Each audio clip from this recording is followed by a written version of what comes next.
Right now, at this very moment, the firm that manages more money than the entire GDP of Japan is not building its next major growth center in New York. It is building it in Dallas, Texas. Vanguard Group, $10 trillion in assets under management. The largest mutual fund company on the planet.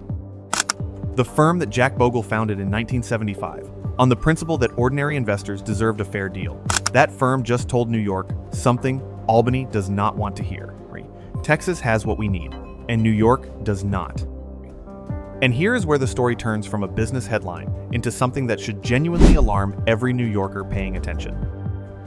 Because just months before Vanguard committed to growing its Dallas footprint, New York's own Attorney General hit Vanguard with a $106 million fine, a penalty, a public punishment, and then watch the firm redirect its next wave of hiring, technology, and financial advisor talent to a state that does not fine companies for doing business there.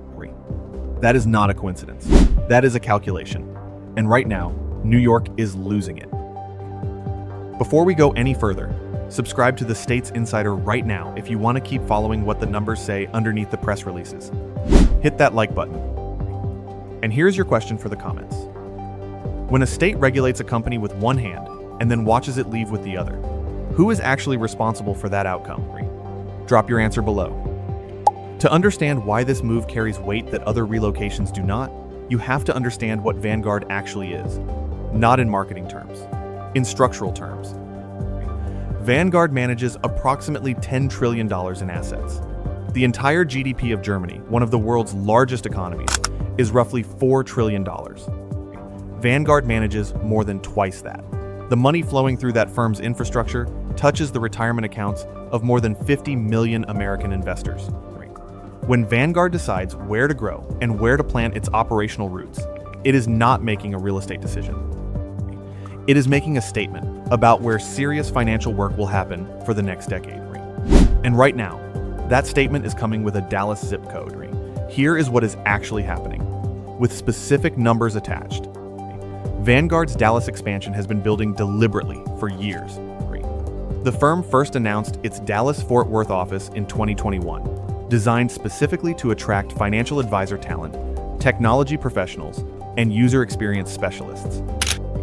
When CEO Tim Buckley explained the decision, he pointed directly to what Texas offered: a vibrant pool of advisor and technology talent, the kind of talent the firm needed to grow its advice capabilities at scale. What he did not need to say out loud, but what every CFO in the financial industry understands, is what that talent costs in Texas versus New York. Texas has no state income tax. That is not a policy preference. It is written into the state constitution. For a financial advisor hired into the Dallas office at $150,000 or more, the difference between working in Texas and working in New York is not theoretical. It is a real check deposited into a real bank account every 2 weeks that would otherwise flow to Albany. And New York's response to this competitive reality has been to make itself more expensive, not less. Here is the angle that the financial press has refused to say plainly, and it is the one that matters most. In January of 2025, New York's Attorney General Letitia James announced a $106 million settlement against Vanguard for failing to adequately inform investors about tax consequences tied to changes in its retirement fund. Structure. James framed it as investor protection, and that framing is not wrong on its face. But here is what that settlement looked like from Vanguard's perspective. New York just extracted over $100 million from us and called it accountability. Meanwhile, Texas is calling and asking when we want to expand. Those are two very different relationships. And companies with the operational scale to choose their geography do not spend much time in rooms where the conversation only runs one direction. Now follow the money, because this is where the story becomes a pattern and not an anecdote. Vanguard's Texas expansion is not happening in isolation. It is happening inside a complete restructuring of American financial geography that Albany has been watching develop for 5 years without a credible response. JPMorgan Chase spent $3 billion building a gleaming new headquarters on Park Avenue in New York. Jamie Dimon cut the ribbon. The cameras were there. And 4 months later, JPMorgan employed 31,000 people in Texas and 24,000 inches New York. The building is real. The headcount tells you where the growth actually went. Goldman Sachs is building an 800,000 square foot campus in Dallas. $500 million, more than 5,000 employees, not a satellite office. A second center of gravity. Charles Schwab moved its entire corporate headquarters from San Francisco to Texas. And in one of the most symbolically loaded developments in this story, the New York Stock Exchange, the institution that literally carries the city's name, launched NYSE Texas. When the exchange that defines Wall Street opens an operation called NYSE Texas, the era in which New York held a monopoly on serious American finance is already over. Texas now has 519,000 financial sector employees. New York has 57,000 across the entire state. That crossover did not make front-page news. It should have. And here is the fiscal consequence that makes all of this more than a business story. New York is staring at a projected $34.3 billion budget gap through 2029. That gap does not exist in the abstract. It exists because the tax base that was supposed to fund New York's schools, infrastructure, and public services was built on the assumption that the financial industry would always be here, always growing, and always producing the income tax revenue that funds everything else. Every senior financial professional who takes a role in Dallas instead of Manhattan is a salary that does not pay into that system. Every technology hire Vanguard makes in Texas instead of New York is income that does not touch Albany's revenue line. The budget gap and the corporate exodus are not separate problems.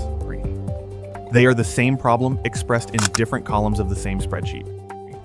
There is also a layer beneath these numbers that never gets its own headline. The compliance consultants whose largest clients just signed leases in Dallas. The law firms that built their practice around proximity to major financial institutions. The commercial real estate owners whose tenants are packing up. When a firm of Vanguard's scale redirects its growth to another state, it does not just take its own jobs. It takes the professional ecosystem that formed around it.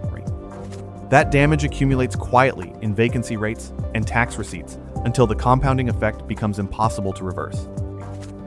Here is what this moment actually represents, said plainly. New York built its financial dominance over a century of decisions that made it the obvious, irreplaceable home for serious capital. What has changed is not that New York became less of what it was. What has changed is that Texas spent a decade deliberately building the conditions to compete. No corporate income tax, no payroll tax on high earners. Specialized business courts built for financial institutions. Active, organized recruiting of the firms and talent that New York was making, increasingly expensive to retain. Texas did not get lucky. Texas built this outcome, one policy decision at a time.